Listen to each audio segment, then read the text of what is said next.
After the release of Treyarch's most ambitious map, Origins, its complexity and ambiguous ending left fans with a 2-year wait to see what Treyarch had in store next. In the meantime, Call of Duty Ghost gave us Extinction, a completely different experience. While it was fun, it didn't quite scratch that zombies itch for most fans. A year later, Sledgehammer Games entered the scene with their first Call of Duty title, Advanced Warfare. At launch, the game only included a survival co-op mode, not exactly what fans were hoping for. First look, Exo Survival. Fuck this shit, yo. Oh my goodness! We waited 2 years, Sledgehammer, and you give us Survival. Survival. You didn't change it up. Call of Duty game fans have been asking for. Then, just 2 months later, with the release of their first DLC pack, Sledgehammer introduced Exo Zombies, debuting with the map Outbreak. This marked the first time another developer besides Treyarch tried their hands at the zombies formula. While they kept some familiar elements, Sledgehammer also brought their own innovations to the table. This led to Outbreak and Exo Zombies as a whole receiving mixed opinions from the community.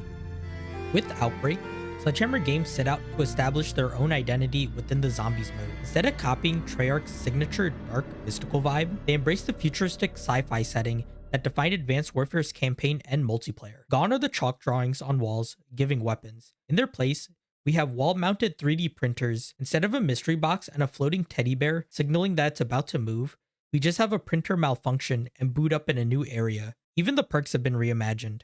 Rather than magical bottles that grant upgrades, we now get exosuit enhancements that improve our character's abilities. The shift in atmosphere extends to the announcer as well. There's no demonic announcer taunting us as we play. Instead, an AI named Angie provides updates on everything from which doors are being opened to perks being available, as well as power-ups and upcoming special rounds. This more dynamic change makes the experience feel less supernatural. Ironically, Advanced Warfare's take on zombies feels more grounded than Treyarch's. While some of the new names might come off as a bit cringy, I have to give credit to Sledgehammer for trying to differentiate themselves. Here, it doesn't feel like some greater being is trying to take us down. It's simply us fighting to survive with the help of the Atlas Corporation in some crazy corporate experiment. Calling it. Satellite confirms they've been overrun. Excellent. Retrieve the specimens. Bring them in for further testing. Roger that. The map takes place in an Atlas research facility where research was conducted on people affected by the DNA bomb. While the map doesn't feature a wide variety of standout locations, there are some notable details that help establish its atmosphere. The starting room immediately sets a grim tone with the rain pouring down, a crashed warbird lying in ruins, and a distant building set on fire. This area gives the map a sense of despair, as if help isn't coming. The main hub continues this tone, with the continued rain and a rotating spotlight sweeping across the room, creating an ominous and kind of lonely feeling. One of the more interesting areas is the morgue, with the shattered glass and corpses sealed in airtight bags, and the smoke adds a creepy vibe to the map. But my favorite, and arguably the most distinct location, is the Exo testing room. This area features bodies suspended in tanks alongside the exosuits. Turning on the power here and watching the glass casing retract, followed by the lighting and burst of smoke giving you access to the exosuit, feels like it's straight out of a superhero movie and gives you that feeling that things are about to change. I also appreciate the small touches Sledgehammer added to make the characters more distinct. Each one has a unique animation when equipping their exosuit, as well as during the game's opening sequence. It's a small detail, but it adds personality to the cast, and I wouldn't mind seeing this type of detail carried over into future games, especially for something like the Pack-a-Punch animation, even though it doesn't exist anymore.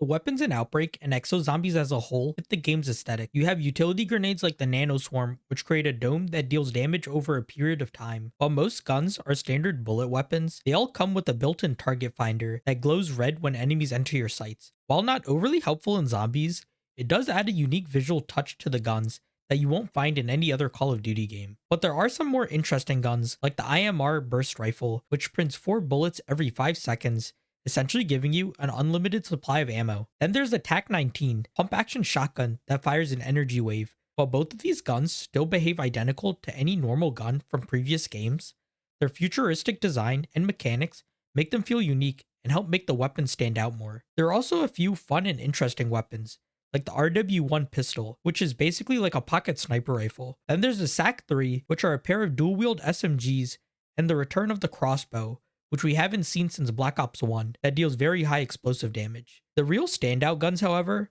are probably the AE4 and EM1 laser weapons, and of course, the map's wonder weapon, the Cell 3 Cauterizer. While the laser weapons aren't really that good due to their lack of penetration, they definitely feel and look futuristic. The Cell 3 is especially unique, with its 3 rotating barrels that spin when fired, and the glowing orange and red electricity running through it, as well as the 4 vents on each side that pulse as you fire the weapon. The Cell 3 Cauterizer is a solid weapon that increases in fire rate after the first 2 shots, and my favorite part about it is that reload animation. It's like a break action shotgun that ends with the spin of the barrel that's just fun to watch. It's a small detail, but it adds a lot of personality to the weapon that makes it more memorable. With that said, there are some weapons from the multiplayer that feel like missed opportunities in Exo Zombies. For example, there's the dual wield LMGs that had a sentry mode. While not that practical, I think it could be used for camping while also just being fun to use. Or the EPM3, a semi-auto laser weapon which could have behaved like the EM1 but still have the overheating mechanic. Probably the weapon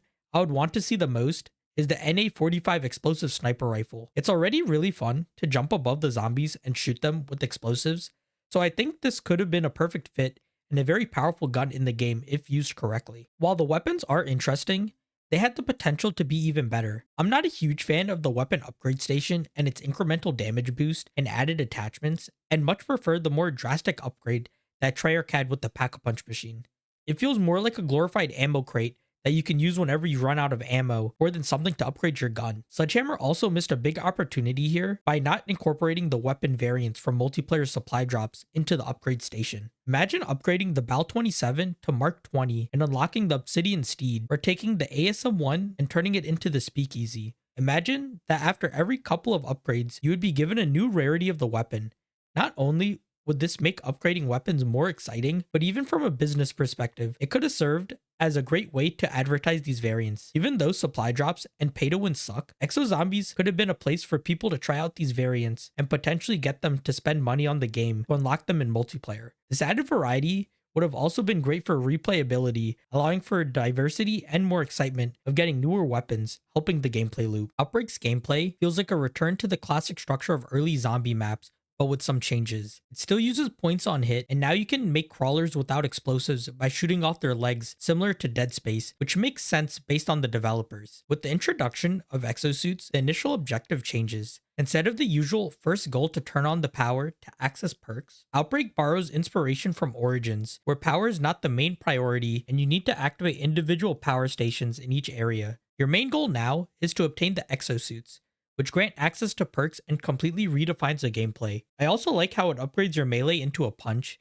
which can one hit up until round 4, allowing you to basically farm more points as if it was round 1 again. The exosuits, like all movement shooters, introduces a layer of verticality, allowing you to access previously unreachable areas. They also allow for quick movement in almost any direction and allows you to easily jump over a horde of zombies. However, in order to make the game more challenging, the zombies have adapted as well. They're faster, more aggressive, and have their own exosuits, allowing them to lunge at you from a distance. This dynamic creates a much faster paced and chaotic gameplay loop that always keeps you on your toes. A part of this is because Outbreak introduces variation to the zombie types. While elemental zombies existed before, like the napalm zombies in Shang, they were treated as boss enemies. Here, elemental zombies spawn alongside standard ones, adding variety to every round. We have the red chargers that are faster and tend to be more aggressive and technically have more health. Then we have the green exploders that explode on death or in close proximity to you and can also kill other zombies. Lastly, we have the EMZs. These are the blue zombies and are the most notable and annoying. If you are hit by one or try to boost away, they'll shut down your exosuit and blur your screen for about 5 seconds.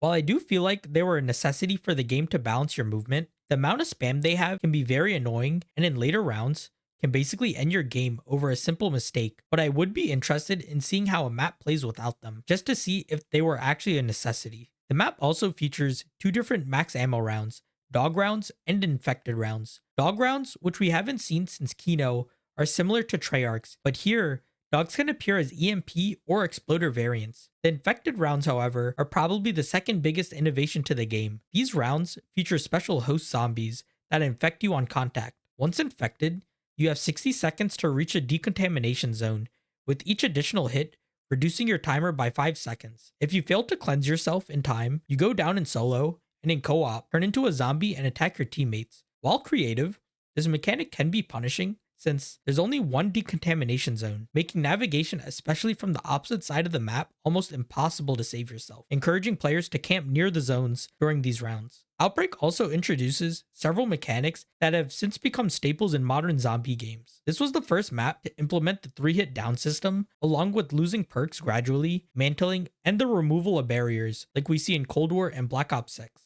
Another innovation was the inclusion of score streaks, which were available as free, random drops from care packages. These included free points, an AI-controlled assault drone, sentry turrets, which could either be a laser or rocket variant that you could also rip off and use on your own, and probably the most important one, camouflage, which was in plain sight without the invincibility, meaning you couldn't use it as a crutch if you got surrounded. These streaks weren't as powerful as modern ones like the chopper gunner, but they could aid you in clearing zombies and saving ammo. Exo Zombies also had some unique features that are only in this game, like the free ATMs available throughout the map that would grant you a little bit of points, or the new power-up drop security, which would turn on all of the traps within the map. I think this is a really cool drop that I think could work well in other games, except I would add it to Fire Sale and make traps only cost between 50 to 100 points.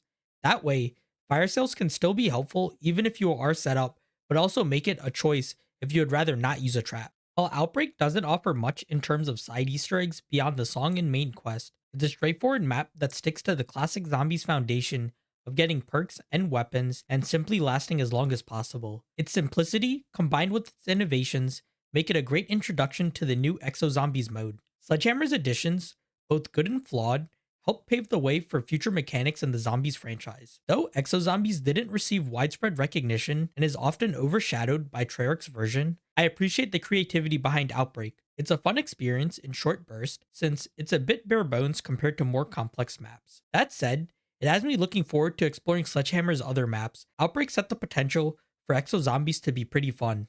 But first, we have to get through the next map. Thanks for watching.